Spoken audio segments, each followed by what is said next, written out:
Hello and welcome back everyone. You're watching Hobby Lobby of Art. So, as we were talking about the basics, why don't we discuss about the basic drawing materials? And guess what? We found today's topic. Today, I'm going to share some information with you guys on these topics. Pencils, pastel colors, choosing papers for pastel colors, watercolors, art markers, chalk, palettes, brushes, drawing papers, printing ink, modeling clay, glazes, and stains. I know they're a little too much and they will take pretty much time. So, I've decided to divide them into two parts. In the first part, I'll tell you about the first 7 topics, and in the second part, the left 6. Sounds great. Now, without any further ado, let's get started. Pencils or graphite lead. Lead pencils. The lead pencils are most commonly used and the cheapest these days. They start grading from 8H to 8B. Here, H means the hardness and B means the blackness. So if you want a dark pencil, you'll ask for a soft pencil, and if you want a light pencil, you'll ask for a hard pencil. Clutch pencils. Clutch and propelling pencils are also used nowadays. They can be extended as necessary. They avoid the continuous sharpening while drawing and sketching. Now, how can you keep a pencil sharp? Pencil sharpeners are the cheapest and simplest ways to keep graphite or lead pencil tips sharp. Colored pencils.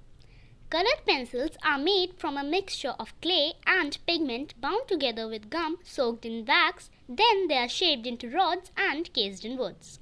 Nowadays, you can find different types of colored pencils in the market, like the watercolor pencils, which allow you to dissolve the colors on the paper with water and give the watercolor effect.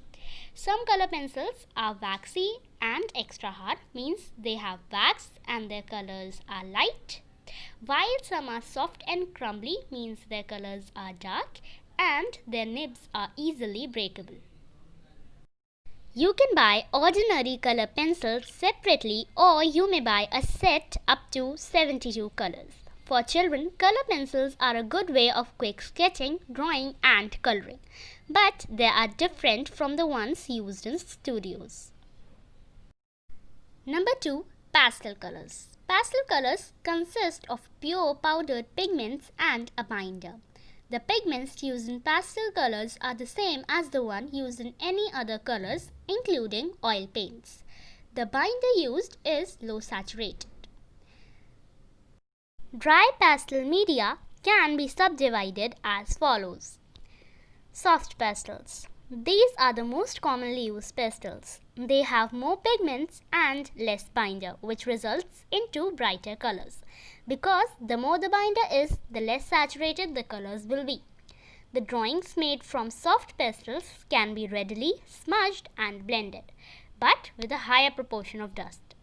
Finished drawings from soft pastels will require you protection either by framing under glass or spraying with a fixative to prevent the smudge. Hard pastels. They have a high portion of binder but less pigments, which produces a sharp material that can be used for fine details. These can be used with any other pastels for outlining, but their colors are less brilliant as compared to soft pastels. Brilliant here means bright.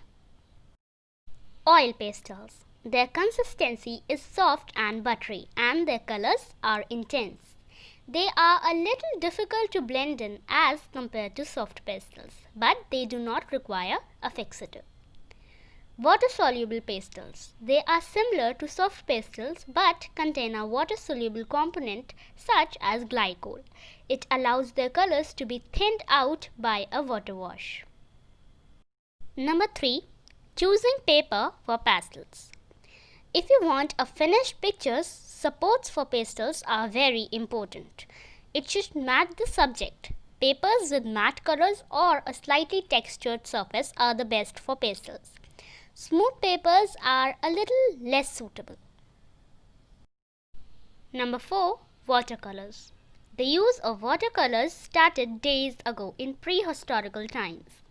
Now the term watercolors has come to mean transparent colors, and opaque colors is now called gouache. Transparent watercolors. The combination of technique with the relative transparency of the paint give watercolor its range from subtle to dramatic. The English watercolor style is the best example for this.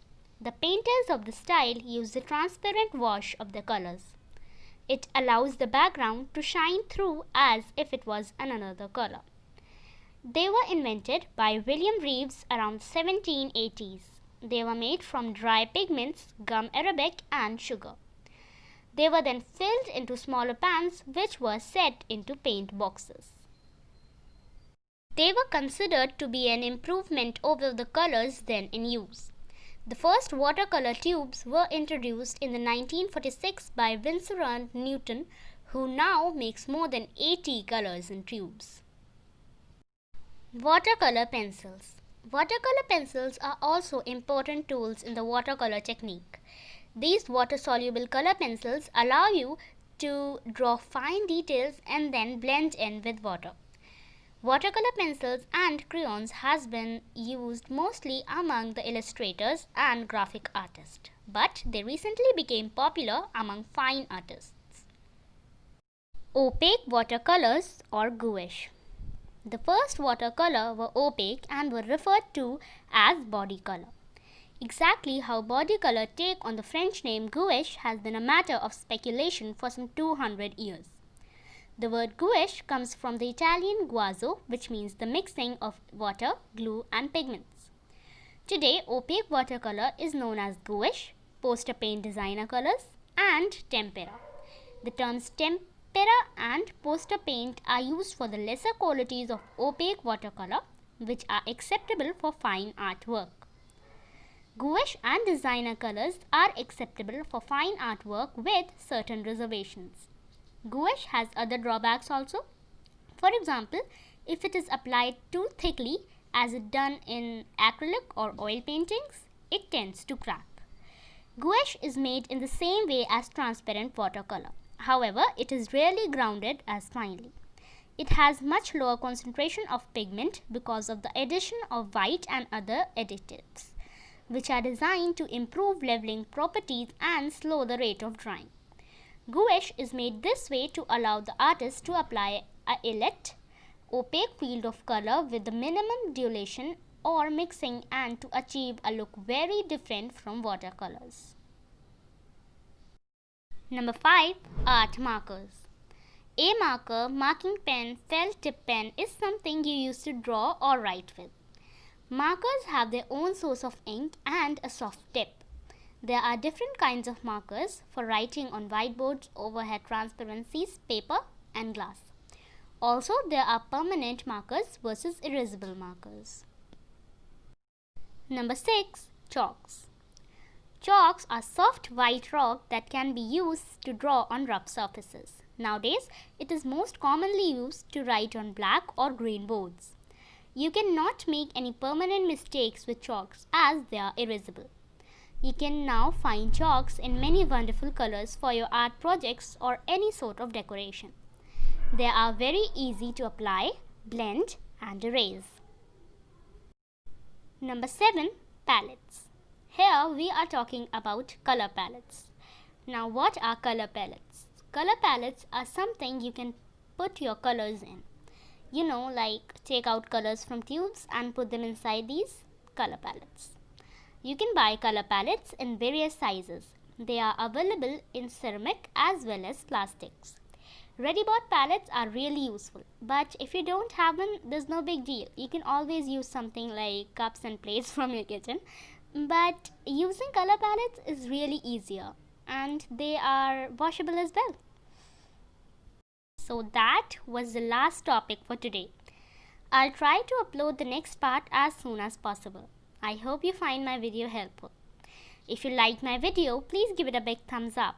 And for more artistic videos like this, make sure to subscribe to my channel and hit the notification bell.